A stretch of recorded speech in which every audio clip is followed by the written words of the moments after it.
Bonjour à tous, me revoilà. Je voudrais, avant de continuer cette même étude, les fêtes solennelles, me détenir un petit peu pour expliquer que Madame White donne quelques détails importants, quelques textes importants pour le peuple de Dieu ou pour les croyants qui croient avoir reçu toute la vérité et être les, euh, les envoyés de Dieu concernant tout ce qu'ils ont acquis et qu'il n'y a rien qui puisse venir ni de droite ni de gauche comme vérité. Dans That I May Know Him, page 114, Sir White explique qu'il y a de grandes vérités glorieuses qui seront révélées au peuple de Dieu, des privilèges et des pouvoirs qu'ils ne s'imaginent pas se trouvent dans la Bible et seront révélés au peuple de Dieu. Au fur et à mesure qu'ils vivent en suivant le chemin de l'humble obéissance, tout en faisant la volonté de Dieu, ils comprendront toujours plus les oracles de Dieu et les établiront comme doctrine véritable. Fundamental of Christian Education, page 473. Excusez-moi pour mon anglais. Il se mélange le français à l'espagnol et je fais une misture qui est peut-être désagréable à écouter. Je vous en demande pardon. De grandes vérités qui ont été mises de côté et sans les discerner depuis le jour de la Pentecôte doivent briller à partir de la parole de Dieu dans leur pureté originale. Pour tous ceux qui aiment la vérité que Dieu, le Saint-Esprit, leur révélera, il leur a révélé, il leur donnera d'autres vérités qui sont entièrement nouvelles.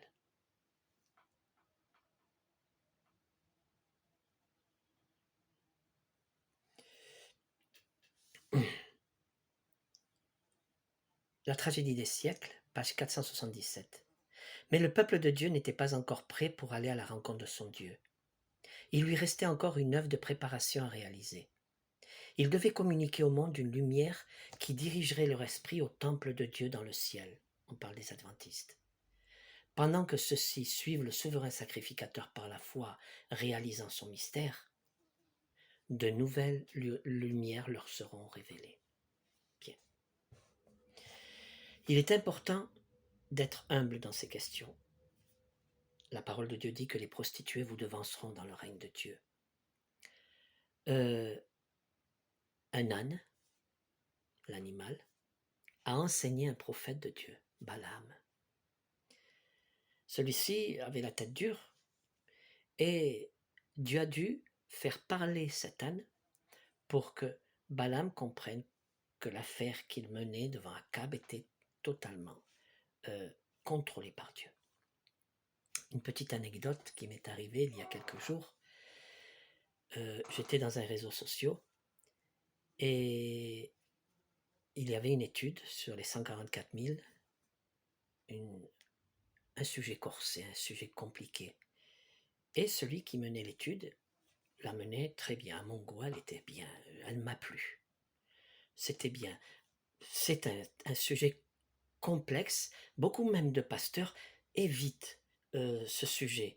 Et s'ils peuvent le passer à un autre, parce qu'il est complet, il est complexe. Il y a beaucoup de questions qui se posent, qui sont difficiles à répondre. On n'a pas toute la lumière sur ce sujet. Par exemple, qui feront partie de ces 144 000 sont-ils littérales, symboliques à travers Madame White, ils sont littéraux. Bien, on ne va pas débattre sur le sujet des 144 000. Et donc, à la fin de l'étude, on a fait un appel, posé des questions, et j'ai posé quelques questions, j'ai soulevé quelques éléments, mais sans m'identifier. Et donc, c'était un Zoom, ceux qui étaient dans ce Zoom ont manifesté, nous aimerions savoir qui pose ces questions. Et donc, en écrivant, j'ai dit, je suis Pascal. Et avant que je ne termine, des intervenants, pas celui qui a fait l'étude, hein, un des intervenants, ah, c'est Pascal. Venant de lui, ces questions ne m'étonnent pas. Bien. C'est une personne que je connais. La dernière fois que je l'ai vu, ça fait 22 ans. Et il ne sait rien de moi, sinon ce qu'il a écouté. Et donc il avait déjà des idées préconçues. Il n'était pas prêt à écouter ce que j'étais en train d'exposer. C'est très très dangereux de faire ça. Il faut essayer de changer le chip. Je le dis aussi pour moi. Et donc, ça a mis une mauvaise ambiance. Et cette personne a laissé une mauvaise impression. Je me suis retiré. Je ne sais pas si j'écouterai à nouveau cette, cette petite réunion de Zoom, mais c'est important, ça m'a appris que je dois faire attention à écouter. Écouter d'où que vienne la vérité. Donc je fais appel à ces personnes qui interviennent dans le Zoom. Considérez-moi comme votre âne, votre petite âne. Et peut-être comme votre serviteur, plus humble que vous. Vous écouterez un jour ce que j'ai à dire, ou au moins écoutez-le à travers le Zoom. Des vérités vont venir, elles vont venir que nous voulions ou que nous ne voulions pas, peut-être. Les fêtes solennelles sont une vérité que les mouvements adventistes n'ont pas envisagée. On m'a dit qu'il y avait eu une petite coupure dans la première étude, je crois, et je vais essayer de compléter un petit peu ces aspects. C'était entre autres la loi adaptée. Bien. Les 10 commandements que nous avons, les 10 commandements, sont la loi sainte, la loi de Dieu. Ils sont inamovibles. Nous devons un respect, une obéissance à cette loi parfaite et perpétuelle. Parfaite, sans aucune interruption dans son obéissance depuis que nous naissons jusqu'à ce que nous mourons. Malgré cela, même si nous obéissions de cette manière, les 10 commandements, comme ils ont été formulés à Moïse là, ils étaient formulés de manière à s'adapter à la condition déchue de l'être humain. Les anges sont au-dessus. Ils obéissent cette loi avec des principes nouveaux, totalement différents. Bon, ils n'ont pas de problème, ils ne commettent pas d'adultère, ils ne sont pas mariés, ils n'ont pas de problème avec ce qui est honore ton père et ta mère, ils n'ont pas de problème avec plusieurs des points de ces commandements. Le Christ n'est pas venu obéir les 10 commandements tels que nous les avons, nous. Il a obéi les commandements beaucoup plus amplifiés, tels que Satan ou Lucifer les obéissait dans le ciel. On appelle cela obéir au principe. Nous, dans les 10 commandements, il n'y a pas révélé le principe. Il y a révélé, si vous voulez, un des aspects ou des aspects des principes. Mais les principes des 10 commandements sont beaucoup plus amples. Il nous faudra l'éternité pour les comprendre. Donc, quand Satan a péché, la loi a dû être formulée, adaptée d'une façon adéquate pour que nous la comprenions, pour que nous puissions l'obéir et pour que temporairement, tant que cette terre existe avec son péché, nous puissions limiter les dégâts. Voilà, je vous développe un peu l'aspect rapidement, mais c'est un thème que je vais présenter dans Christ notre justice. Donc, je vous réserve les textes de Madame White pour que vous puissiez les analyser. Aussi, avant d'aller plus loin, je vous avais dit, je vous donnerai mon avis sur Madame White, si elle est prophète, je la considère comme une personne érudite. Je crois que nous avons lu assez de textes. Et personnellement, je considère Madame White comme un prophète. je la considère comme inspirée de Dieu. Ces écrits ne font que du bien. Ces écrits s'harmonisent parfaitement avec la parole de Dieu. En fait, ils sont une loupe pour la parole de Dieu. Et quelque chose de très beau qu'elle a dit, si mes écrits s'opposaient à la parole de Dieu, ne prenez que la parole de Dieu et laissez mes écrits de côté. Voilà, vous avez mon opinion, donc je vais arrêter d'appeler Madame White, ça me dérange, je vais l'appeler Sœur White ou l'esprit, la plume inspirée ou l'esprit de prophétie. Vous saurez que je parle d'elle. C'est pourquoi tout celui qui m'écoute, qui ne connaît pas Sœur White, qui ne connaît pas ses écrits, lisez-les comme si c'était des écrits spirituels qui peuvent faire du bien. Vous verrez, vous allez en tirer des leçons et vous allez en tirer un bien incroyable. Donc pour résumer, avant d'aller plus loin, je voudrais qu'on lise seulement un texte. Il résumera l'idée de la première et de la deuxième partie de cette étude. C'est Lévitique chapitre 23, le verset 1 à 6. L'Éternel parla à Moïse, et il lui dit, « Parle aux enfants d'Israël, et tu leur diras, les fêtes de l'Éternel que vous publierez seront de saintes convocations. Voici ces fêtes. » À partir de là, de ce point, tout ce qui va être mentionné comme fête est une sainte convocation. Vous travaillerez 6 jours. Mais le 7e jour est le sabbat, le jour du repos. Il y aura une sainte convocation. Vous ne ferez aucun ouvrage, c'est le sabbat de l'Éternel, dans toutes vos demeures. Voici les fêtes de l'Éternel, les saintes convocations que vous publierez en temps fixé. Le 1er mois du 14e jour du mois, entre les 2 soirs, ce sera la Pâque. Puis la fête des semaines, ou la Pentecôte, c'est la même chose, et les expiations. Vous pouvez lire le texte Lévitique 23, 1 à 44. Il se passe des commentaires. Si le sabbat est une sainte convocation, les fêtes solennelles doivent être une sainte convocation.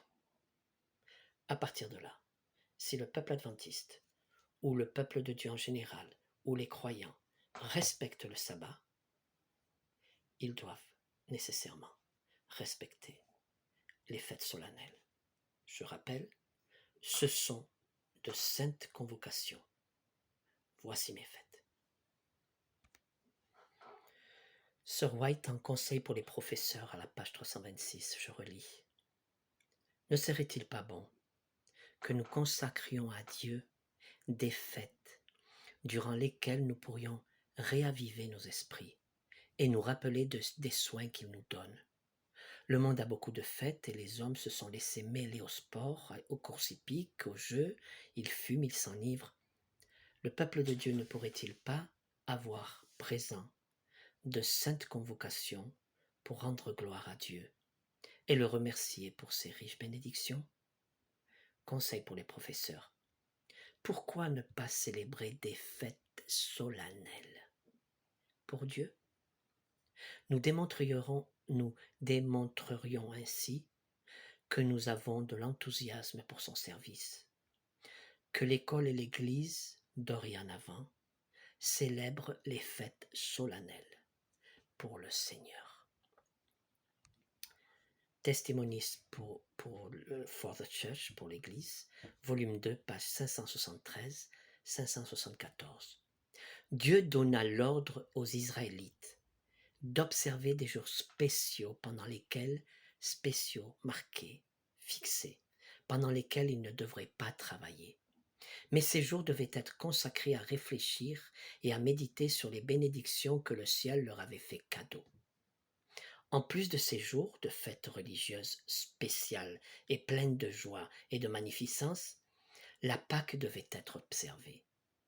Dieu, dans ces derniers jours, ne nous demande-t-il pas moins aujourd'hui de ce qu'il demandait au peuple d'Israël alors concernant les sacrifices et les offrandes? Ce texte est d'autant plus important qu'il sépare les fêtes des sacrifices et des offrandes. Donc oui, les sacrifices et les offrandes ont été cloués sur la croix, mais les fêtes sont là. Elles ne changent pas.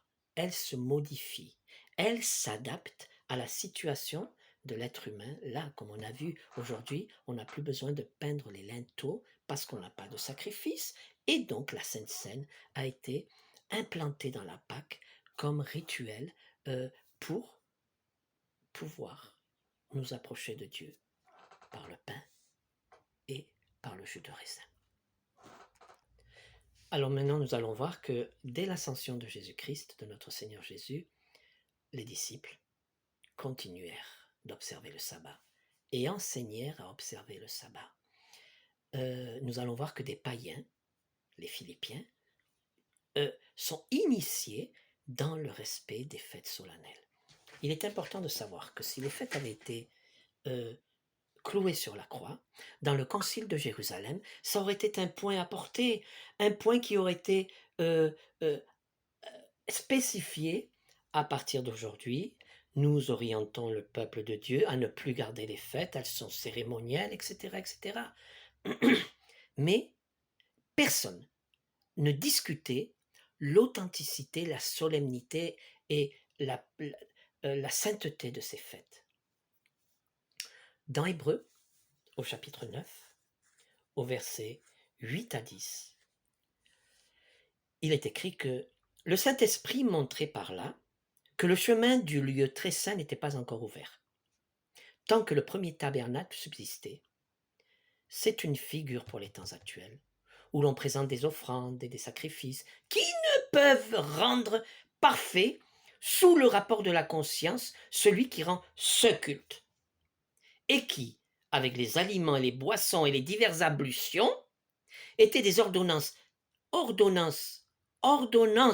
charnelles, imposées seulement jusqu'à l'époque de la Réformation.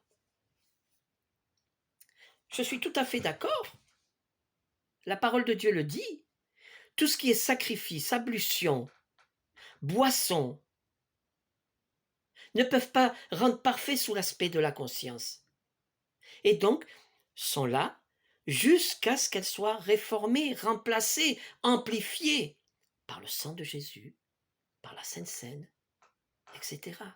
Par les nouvelles ordonnances que Dieu inspira par l'intermédiaire de son Fils Jésus-Christ à l'Église apostolique. Elles sont clouées sur la croix. Mais à aucun moment, Paul, ici dans Hébreux, ne parle des fêtes solennelles.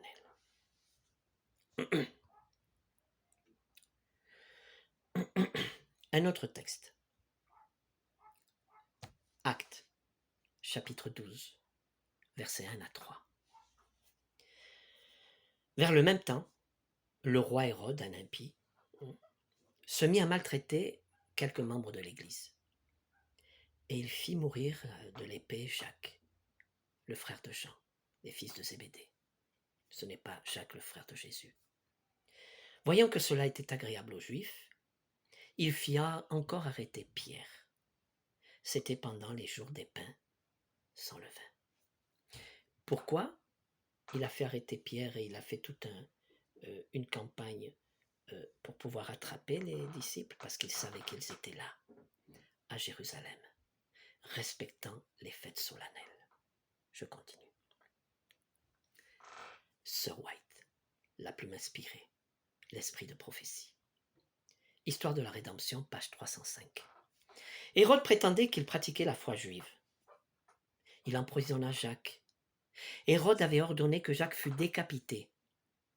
Toutes ces cruautés s'exercèrent durant l'occasion sacrée, solennelle de la Pâque. Oui, l'esprit de prophétie, notre prophète, appelle la Pâque l'occasion sacrée, solennelle de la Pâque. Un autre texte. Actes chapitre 20, versets 6 à 8. Pour nous, après les jours des pains sans levain, nous nous embarquâmes à Philippe, chez les Philippiens. Et au bout de 5 jours, nous les rejoignîmes à Troie, où nous passâmes 7 jours. Le premier jour de la semaine, nous étions réunis pour rompre le pain. Paul, qui devait partir le lendemain, s'entretenait avec les disciples et il prolongea son discours jusqu'à minuit. Il y avait beaucoup de lampes dans la chambre haute. où nous étions réunis. C'est intéressant. Pour nous, après les jours des pains sans levain, c'était la Pâque, je rompais le pain, dit Paul. Je donnais la Sainte Seine pendant la Pâque. Je donnais la Sainte Seine. Je n'ai pas sacrifié d'agneau. Je n'ai pas mis de sang sur les linteaux. J'ai donné la Sainte Seine. Commentaire de la servante du Seigneur.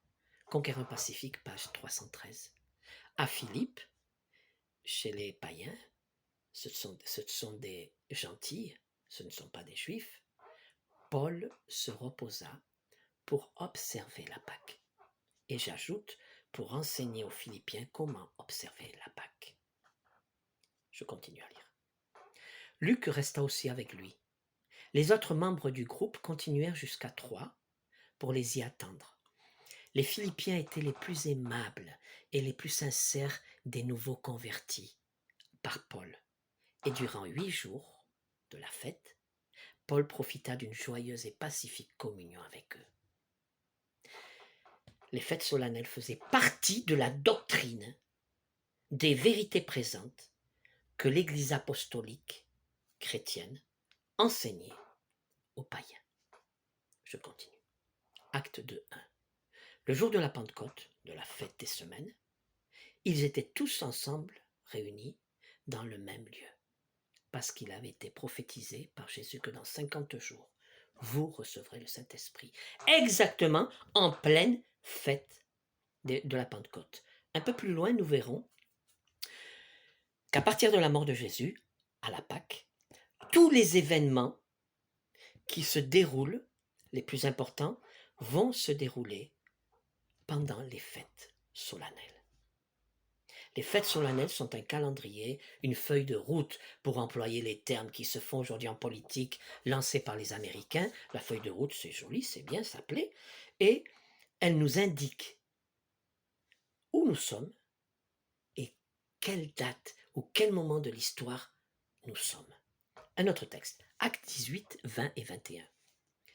Qui le prièrent de prolonger son séjour.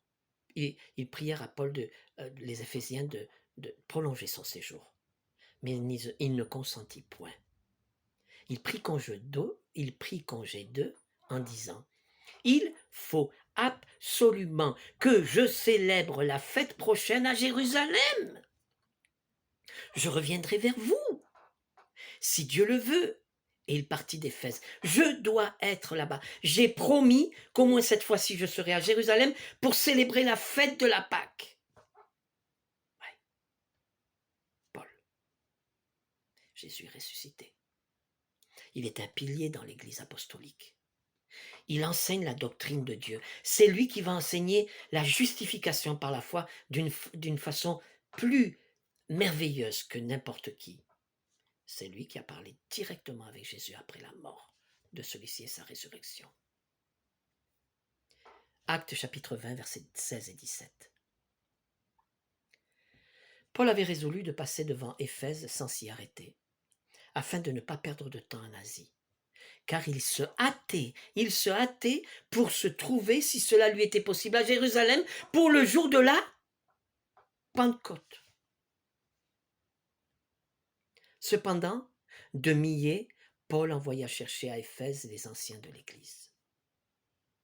1 Corinthiens 16, 8 à 10. Je resterai néanmoins à Éphèse jusqu'à la Pentecôte, car une porte grande et d'un accès efficace m'est ouverte, et les adversaires sont nombreux. Si Timothée arrive, faites en sorte qu'il soit sans crainte parmi vous, car il travaille comme moi à l'œuvre de l'Éternel, de Dieu. Les fêtes solennelles ont une place dans l'Église apostolique prioritaire. Elles marquent des réunions, des rencontres fixes, avec des dates fixes. Pas, on va faire une réunion en octobre, l'année prochaine on l'a fait en décembre, l'année prochaine... Non. Ce sont des dates qui sont fixes par rapport aux nouvelles lunes et par rapport à ce qui se fait dans le ciel. Car nous verrons que dans le ciel, les fêtes solennelles se respectent. Jésus est rentré dans le lieu très saint en 1844, en pleine fête des expiations, respectant la date et le moment. 1 Corinthiens chapitre 5, versets 7 et 8.